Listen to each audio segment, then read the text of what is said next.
फ्लिपकार्ट में ओप्पो की upcoming smartphone को लेकर और रिपोर्ट के अकॉर्डिंग ऐसा कहा जा रहा है कि ओप्पो लॉन्च करने वाला है Oppo K1 smartphone Indian market में। और हाल ही में 91 मोबाइल्स ने एक रिपोर्ट शेयर किया है ओप्पो की अपकमिंग स्मार्टफोन को लेकर और ऐसा कहा जा रहा है कि ओप्पो K1 स्मार्टफोन अब 1 फरवरी को देखने को मिल सकती है। इसी के साथ यह स्मार्टफोन अवेलेबल होगी Flipkart exclusively. Oppo K1 smartphone पहले ही लॉन्च हो चुकी थी चाइनीज मार्केट में सितंबर 2018 में और अब दोस्तों फ्लिपकार्ट में टीजर के अकॉर्डिंग ये कंफर्म हो चुका है कि ओप्पो K1 स्मार्टफोन आपको इंडियन मार्केट में भी देखने को मिल सकती है। इसी के साथ दोस्तों ये एक मिड रेंज स्मार्टफोन होगी ओप्पो की तरफ से और इस स्मार्टफोन की जो प्राइस है वो 15,000 के अंडर होने वाली है। ओप्पो कंपनी ने अभी तक इंडियन मार्केट में एफ सीरीज, ए सीरीज और आर सीरीज की स्मार्टफोन्स को ही लॉन्च किया है, लेकिन दोस्तों ओप्पो की ये सबसे पहली स्मार्टफोन होने वाली है जो कि के सीरीज में लॉन्च होगी इंडियन मार्केट में। इसी के साथ दोस्तों ओप्पो K1 एक अफोर्डेबल डिवाइस है ओप्पो की तरफ से, जिसमें आपको इन डिस्प्ले फिंगरप्रिंट स्कैनर देखने को मिलेगी। और दोस्तों जैसे कि मैंने कहा कि ये एक मिड रेंज स्मार्टफोन होगी और इस स्मार्टफोन की जो प्राइस है वो 15,000 के अंडर हो सकती है। तो दोस्तों आज इस वीडियो में हम बात करेंगे इस फोन की स्पेसिफिकेशंस, फीचर्स और इस फोन की लॉन्च डेट इंडिया को लेकर। तो चलिए बिना टाइम वेस्ट किए स्टार्ट करते हैं इस वीडियो को स्टार्ट करने से पहले ये काफी हेल्पफुल होगी कि अगर आप मेरे चैनल सब्सक्राइब करें और इस वीडियो को लाइक करें, क्योंकि आपका लाइक बहुत ही वैल्यूबल है अदर व्यूअर्स के लिए।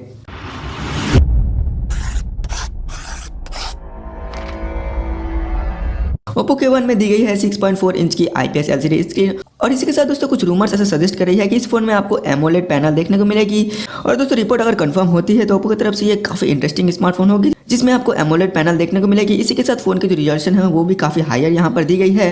और दोस्तों सबसे इंपॉर्टेंट, इस फोन की जो प्राइस है वो 15,000 के अंडर हो सकती है। इसी के साथ ओप्पो K1 में पावर के लिए दी गई है क्वालकॉम स्नैपड्रैगन 660 की प्रोसेसर और साथ ही इसमें आपको एड्रीनो 512 की ग्राफिक्स देखने को मिलेगी। ओप्पो K1 की 2 वेरिएंट लॉन्च हुई है चाइनीज मार्केट में, जिसमें 4GB रैम है 64GB की स्टोरेज के साथ 6GB रैम एंड 64GB की स्टोरेज ऑप्शन अवेलेबल है। और सेम ऐसा ही एक्सपेक्ट किया जा रहा है इंडियन मार्केट को लेकर और इंडियन मार्केट में भी आपको 2 वेरिएंट देखने को मिल सकती है।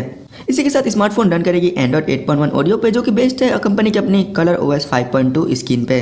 फोन में आपको 3600 mAh की बैटरी देखने को मिलेगी और ऐसा कहा जा रहा है कि ये स्मार्टफोन आपको ऑल डे बैटरी बैकअप दे सकती है। बात करते हैं फोन की कैमरा फीचर्स के बारे में, तो ओप्पो K1 में आपको ड्यूल कैमरा सेटअप देखने को मिलेगी रियर साइड में, जिसमें 16 मेगापिक्सल की प्राइमरी सेंसर और 5 मेगापिक्सल की डेप्थ सेंसर दी गई है।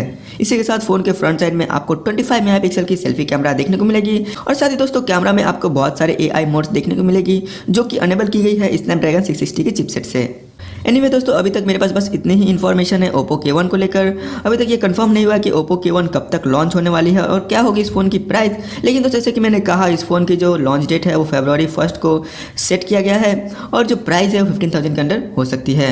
हाउएवर दोस्तों अगर ओप्पो K1 इस स्पेसिफिकेशंस के साथ लॉन्च होती है वो भी 15,000 के प्राइस सेगमेंट के अंदर, तो ये ओप्पो की तरफ से काफी अच्छी ग्रोथ कर सकती है इंडियन मार्केट में। एनीवे दोस्तों आपकी क्या ओपिनियन है इस स्मार्टफोन को लेकर, आप मुझे जरूर शेयर करो इस वीडियो कमेंट सेक्शन में। और दोस्तों अगर आपको ये वीडियो को लाइक करें, शेयर करें और मेरे चैनल सब्सक्राइब करें, क्योंकि मैं इस तरह वीडियो अपलोड करता रहता हूँ। तो एंड करते इस वीडियो को मैं मिलता अगली वीडियो में। Till then bye bye.